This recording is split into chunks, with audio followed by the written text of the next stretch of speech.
If you hear that someone has the job title of civil servant, it's highly unlikely that the next thing that you're going to think is, gee, they must have a really exciting and interesting job. And in most cases, you're probably right. But I'd like to introduce you to this guy. His name is Percy, and Percy is my new hero. Percy Allen was a civil servant. He was the civil servant of the late 1800s because between 1893 and 1926, Percy built 583 bridges.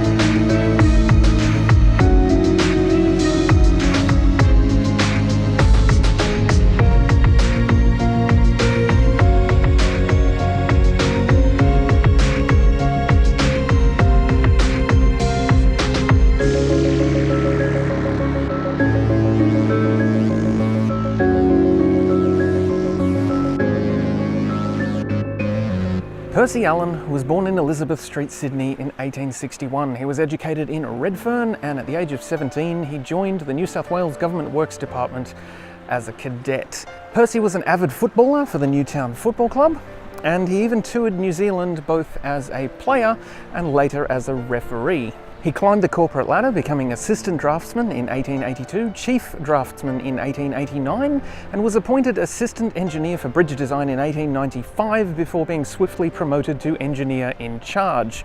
Percy knew his bridges. Between 1893 and 1899, Percy was responsible for designing and approving 475 bridges across New South Wales before he took a break for 12 years to do other things, which we'll talk about in a little while. Among Percy Allen's most distinctive bridges are the two electric swing bridges near Sydney's central business district, the Glebe Island Bridge and the Piermont Bridge. The Glebe Island Bridge was opened in 1903, joining the suburbs of Rozelle and Piermont. It was closed to traffic in 1995 when it was replaced with the Anzac Bridge. It now rests with its swing span in a permanently open position. Very similar is the Piermont Bridge, which is a significant landmark in Darling Harbour, where it allows pedestrian traffic access between the Darling Harbour piers and the National Maritime Museum. While both bridges are closed to vehicular traffic, unlike the Glebe Island Bridge, the swing mechanism in the centre of the Piermont Bridge is still fully operational and opens regularly to allow vessels to pass. As both bridges are state-of-the-art Industrial Revolution-era electric bridges, they're both capable of opening and closing in only 44 seconds.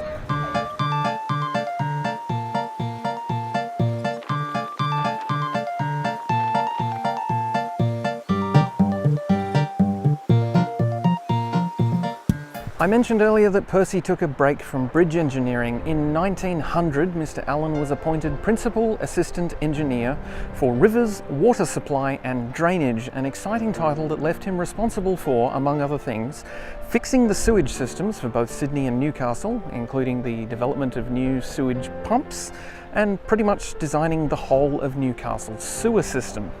Now, you've probably noticed that I have a tendency to link every story, somehow, back to Lightning Ridge, where I grew up, and the spiritual home of IDU Curiosity, and Percy's story is no exception. While appointed to his role in water supply and drainage, Percy literally wrote the book on tapping the Artesian Basin, the underground aquifer that supplies water to much of Western New South Wales and southern Queensland. And while there are regular and constant debates about the environmental impacts of drilling for artesian bore water, it's undeniable that having a reliable source of fresh water was absolutely essential to the development and the success of countless country towns, especially those that aren't located near existing water sources like Lightning Ridge. When he returned to bridge design, which was in the same year that the Titanic sank, Percy worked on Tom Ugley's Bridge over the Georges River in Sydney. Tom Ugley's is a Pratt Truss bridge built to replace two hand-drawn ferries that operated from the points that the bridge now joins. The original Truss bridge was completed in 1929, and it was augmented in the 80s with a parallel concrete box girder bridge to allow 3 more lanes of traffic. Actually, the bridges aren't really parallel, they diverge by about 50 metres at the south end, and that is the most exciting fact I could actually find about those bridges. Among the other bridges Percy designed are the lift span bridges at Swan Hill, Carrathal, Dunmore, Hinton, Tooleybuck and a bunch of other places. These bridges feature a mechanised lifting span to allow boats to pass beneath them. Many of Percy Allen's bridge designs use Pratt trusses, which are a fairly efficient truss design that effectively concentrate load and use minimal material, but Percy developed his own variation on that particular truss, which was labelled the Allen truss, a much stronger truss structure by overlapping the diagonal members in the centre of the bridge spans. The oldest surviving Allen truss bridge is in Tharwa in the Australian Capital Territory. And finally, towards the end of his career, Percy designed and approved this. This is Bethanga Bridge over Lake Hume in southern New South Wales. Bethanga Bridge is a 752 metre long truss bridge that was opened in 1930, roughly coinciding with the completion of construction of the Hume Dam. It's a camel-backed Pratt truss with 9 truss spans in total. It took 4 years to build from design to completion. Bethanga Bridge is the only bridge on the Murray River to be in both New South Wales and Victoria, and possibly the only bridge in Australia to be bisected by the boundary of 2 states. All other Murray River bridges are in New South Wales, as the actual border is defined as the southern bank of the river. But as this bridge was a joint effort between New South Wales and Victoria, it's an exception. As Bethanga Bridge was a joint construction project between New South Wales and Victoria, in fact the only joint construction project between New South Wales and Victoria, the bridge is considered to be in both states. So while the border is normally the southern bank of the river, here, the border on the bridge is at the halfway point, resulting in this awkward looking map. I have unfortunately not been able to locate a complete listing of all 583 of Percy Allen's bridges. This is due probably to a lot of them no longer existing. Time is rough on infrastructure, both through deterioration and because civilization just outgrows things. Not every 3-lane bridge can have a second 3-lane bridge added next to it to put more lanes on, so many of Percy's smaller bridges have just succumbed to progress, and many others just to the ravages of time. I'll include a list below of the bridges that can still be identified and some links to some web pages with more information about Percy Allen's bridges and his other projects. I said earlier that Percy is my new hero, and I want him to be yours too. If you happen to come across one of Percy Allen's bridges, take a photo and stick it on social media with the hashtag #PercyBuiltThis. If you made 583 of something, I think you would want the recognition too.